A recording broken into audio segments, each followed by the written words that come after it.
ఏం జరిగిందంటే నా భర్త ఉన్నంతసేపు ఎవరు రాలే ఎక్కడ రాలే 2008లో మాకైంది 2009లో మా ఆయన చచ్చిపోయిండు 2010లో నేను కోర్టుకేసిన 5 ఏళ్ళు గ్యాప్ వచ్చింది ఎట్లా చిన్న పిల్లలైంది కాలం పోయి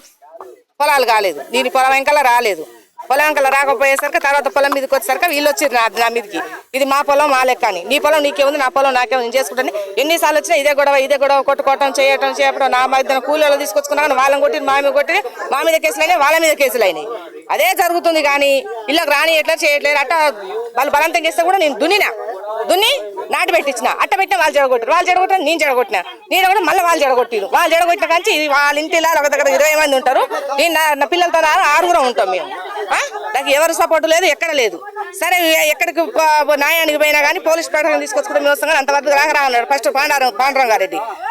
అదేలా తెచ్చినాక పాండరంగారెడ్డి పోయిండు తర్వాత సాయేశ్వర్ గౌడ్ వచ్చిండు సాయేశ్వర్ గౌడ్ కూడా ఇట్లా వీళ్ళకి లాలుచి పడే ఆయనంతా చేసిపోయాడు అదే పొజిషన్ లో నిన్న ఈయన ఇప్పుడు నాగార్జున సార్ కూడా అదే చేసిండు సిఐ తీసుకొచ్చి హైకోర్టు నుంచి ఆర్డర్ వచ్చింది కదమ్మా ఇన్ని రోజులు పెండింగ్ పడ్డా మేము ఆర్డర్ ఇస్తారని మొన్న ఫోన్ చేసిండు మొన్న చేస్తే మా ఇంట్లో ఫంక్షన్ ఉందయ్యా రావట్లేను రేపు వస్తా అన్న అని నిన్న తీసుకొని వచ్చి వాళ్ళ కాము గుంచి మేము బండి దించుతుంటే బండి దించనీయకుండా మా ఇద్దరు కానిస్టేబుల్ బండి కాడబెట్టి మమ్మల్ని 10 మంది దాకా మమ్మల్ని చుట్టి ఈడబెట్టి వాళ్ళకి పెట్టి మీరు దున్నుకొని నాటు పెడితే మీకు ఏ సంబంధం లేదు ఇల్లు అద్దులు లేవని చెప్పిపోయింది సార్ అద్దులు చూపిస్తే నా పొలం చూపిస్తా అంటే చుట్టుపక్కల అడిగిపోయేది కదా అంటే నా పొలం నాకు తెలియదా అంటే పక్కలు చెప్తే వింటావా నేను చెప్తే వినవా అంటే ఇదెక్కడ న్యాయం అని అడిగితే మీరు పోయి కొడుకు తెచ్చుకోపోరు మీరు అద్దులు తీసుకొచ్చుకొని నేను ఇస్తా అంటాడు ఇంక అద్దులు ఎక్కడని తేవాలి ఏమని తేవాలి ఉన్న అద్దులే చూపిస్తున్నా పాస్బుక్లు అద్దులు ఉంటే ఉండవు కదా ఇప్పుడు ఉన్న అద్దులు వేసుకుంటాము లేని అద్దులు వేసి తేవాలి నేను ఎక్కడి నుంచి తేవాలి ప్రతిసారి ఇదే పంచాయి సంపుతాం పొడుస్తాం సంపుతాం ఇదే ముచ్చడం మమ్మల్ని ప్రతిసారి ఇదే పంచాయి ఇంటిలో ఎగబడ్డు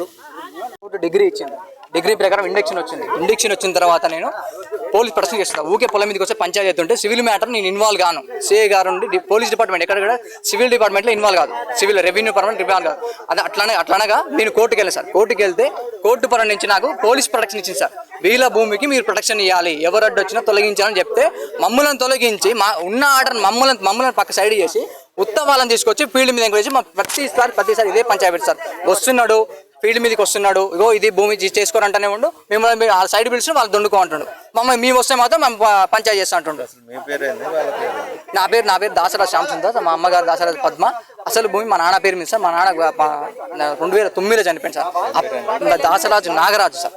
అప్పటి నుంచి 16 నుంచి ఇదే ఇబ్బంది పెడుతుంది సార్ మేడపల్లి సుగుణమ్మ భద్రయ్య వాళ్ళ కొడుకులు సార్ వాళ్ళ 5 కొడుకులు ఆ చిన్నమ్మ పెద్దమ్మ పిల్లలు మొత్తం 20 మంది ఉంటారు సార్ వాళ్ళు 20 మంది రిలేటివ్స్ గత 20 ఏళ్ళ నుంచి ఇదే జరుగుతుంది నాగేళ్ళ కాంతయ్య సత్యనారాయణ ఇదే భూమి చూపించి మాకు పట్టా చేసిరన్న ఇదే భూమి 2008-9 మాకు పాస్బుక్ వచ్చిందన్న పాస్బుక్ వచ్చినాక తర్వాత భూమి మీదకి వచ్చినాక భూమి మీద మమ్మల్ని రానిట్లేదు భూమి మీదకి రానిట్లేదు మీ కోర్టుకు పోతే మా కోర్టు నుంచి కోర్టు డిగ్రీ ఇచ్చింది కోర్టు డిగ్రీ పేపర్ అన్నది ఇది కోర్టు డిగ్రీ ఇది డిగ్రీ అయినా కూడా మళ్ళీ అదే పంచాయతీ ఉంటే మళ్ళీ కోర్టుకి వెళ్ళాను సార్ మళ్ళీ కోర్టుకి వెళ్తే మళ్ళీ తర్వాత ఇచ్చిన తర్వాత ఈపీ ఇచ్చినాం సార్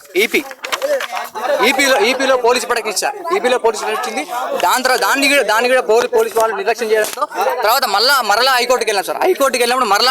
హైకోర్టు మళ్ళీ ఆర్డర్ ఇచ్చింది సార్ 2023-24 ఇది ఆర్డర్ ఇచ్చింది ఇది ఇచ్చినాక కూడా నిన్న 2 టౌన్ సిఏ గారు నాగార్జున గారు వచ్చారు సార్ ఇక్కడికి వచ్చి హద్దులన్నీ చూసుకొని మాకున్న పేపర్ల ప్రకారం మొత్తం చూసుకున్న తర్వాత ఇది నీ భూమి కాదు అని వాళ్ళని దున్నమని చెప్పి మమ్మల్ని బయటికి పంపించింది సార్ హైకోర్టు అంటే ధిక్కరిస్తుంది సార్ మమ్మల్ని రానికుండా మిమ్మల్ని ఇక్కడ భూమి మీదకి వస్తే మీ మీద కేసులు చేస్తాం మేము తీసుకొని రిమాండ్ చేస్తాం లా అండ్ ఆర్డర్ ఇష్యూ చేస్తాం చెప్తా సార్ నిన్న ఇదే పొలం నేను నాటేయలేదు సార్ ఈ రోజు నాటేసారు నిన్న రానప్పుడు ఏ నాటు లేదు వాళ్ళంతా వాళ్ళకి లాలుచి పడి ఇది ఆర్డర్ ఇస్తారు నా సిఐ గారు డిపార్ట్మెంట్ మొత్తం తీసుకొచ్చి నా ట్రాక్టర్ని అడ్డుకొని నా ట్రాక్టర్ని అక్కడ ఆపి పోలీసులను పెట్టి నన్ను ఫీల్డ్ మీద రానియకుండా బాగా ఇబ్బంది పెట్టారు సార్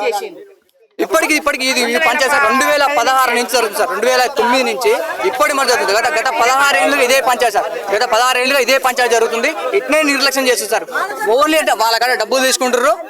మా కోర్టు ఆర్డర్ అనేది దాన్ని మొత్తం నిర్లక్ష్యం చేసి కోర్టుకి ఎగనిస్ట్ వెళ్తారు సార్ మీ కోర్టుకి ఎగనిస్ట్ మీ ఎక్కడికి వెళ్ళాలి సార్ ఇక చెప్పండి ఇక కోర్టుకి ఎగనిస్ట్ వెళ్తే మీ ఎక్కడికి వెళ్ళాలి ఇక కోర్టు ఆర్డర్ ప్రతి ఒక్క ఆర్డర్ ఉంది ప్రతి ఒక్క ఆర్డర్ నుంచి 3 నెలల నుంచి కోర్టు సార్ సిఎస్ఆర్ దగ్గర తిరుగుతుంది సార్ 2 టౌన్ సీఏ దగ్గర నాగార్జున సార్ 3 నెలల నుంచి తిరుగుతుంది సార్. 3 నెలలు తిరుగుతుంటే ఎంఆర్ఓ అని ఆర్డీఓ అని వాళ్ళందరి మీద పెడుతుండ్రు. నిన్న ఎంఆర్ఓ దగ్గర కూడా పోయింది సార్. పర్సనల్ మేము పోయినాం సార్, మాకు ఈ ఆర్డర్లు ఉన్నాయి, 2 టౌన్ సీఏ గారు వచ్చి మేము మీ పేరు చెప్తున్నారు సార్ అని చెప్పిన. చెప్తే సార్కి ఆ పేపర్లు అన్ని ఇచ్చాగానే పేపర్లు ఇచ్చి ఇందులో అరే బాబు ఇందులో నా పేరు ఎక్కడ రాసిందా, రెవెన్యూ డిపార్ట్మెంట్ ఎక్కడ రాసిందా అని అడిగింది సార్. రెవెన్యూ డిపార్ట్మెంట్ ఎక్కడ లేనప్పుడు నాకు సంబంధం లేదు. నేను నా ప్రకారం నేను రెవెన్యూ ప్రకారం ఏం చేశా 909 సర్వే నెంబర్ ఎంత చూపించగలుగుతా అంత మటుకే నేను చూపించగలుగుతా. దానికి మించి నేను చేసేది ఏం లేదు. లోపల ఎంతమంది ఉన్నారో మాకు సంబంధం లేదు, అది మీరే చూసుకోవాలి. అయినా కూడా మీకు ఈపీలో కానీ మీకు ఇండిక్షన్ ఆర్డర్లో కానీ కోర్టు డిగ్రీలో కానీ ఇప్పుడు వచ్చిన ప్రజెంట్ ఆర్డర్లో కానీ ప్రతిదీ బౌండరీ మెన్షన్ చేసి ఉన్నది. ఆ బౌండరీ మెన్షన్ చేసి ఉన్నాక డిపార్ట్మెంట్ వచ్చి ఆర్డర్ ఇస్తానికి మా మీద ఎందుకు రుద్దుతున్నారు అని రెవెన్యూ డిపార్ట్మెంట్ మాకు క్వశ్చన్ చేసింది సార్. అదే పేపర్ తీసుకొచ్చి నేను సీఏ గారిని పిలిచినాం. సీఏ గారిని 3 నెలలు తిరిగినాక మమ్మల్ని పట్టించుకోలేదు. మేము కూడా వదిలేసినాం. హైకోర్టుకి వెళ్ళాం, మళ్ళీ హైకోర్టుకి వెళ్ళాం. సీఏ సార్ మరీ ఫోన్ చేసిండు, రమ్మారా వచ్చి మీ భూమి మీకు గొప్ప చెప్తాను చెప్పాడు. వచ్చి ఇక్కడికి వచ్చి తీసుకొచ్చి వాళ్ళని భూమి మీద పంపించి మమ్మల్ని బయటికి పంపించి మీ మీద కేసులు చేశాను బెదిరిస్తున్నారు సార్. మాకు తగిన న్యాయం జరగాలి సార్. ఎస్పీ గారి దగ్గర పోయింది, డిఎస్పీ గారి దగ్గర అందరి దగ్గర పోయి సార్ ఈ మీడియా తరఫున నేను కోరేది ఒకటి సార్, డీజీపీ దగ్గర పోయి మాకు తగిన న్యాయం జరగాలి సార్. తగిన న్యాయం కోరుకుంటున్నాను సార్.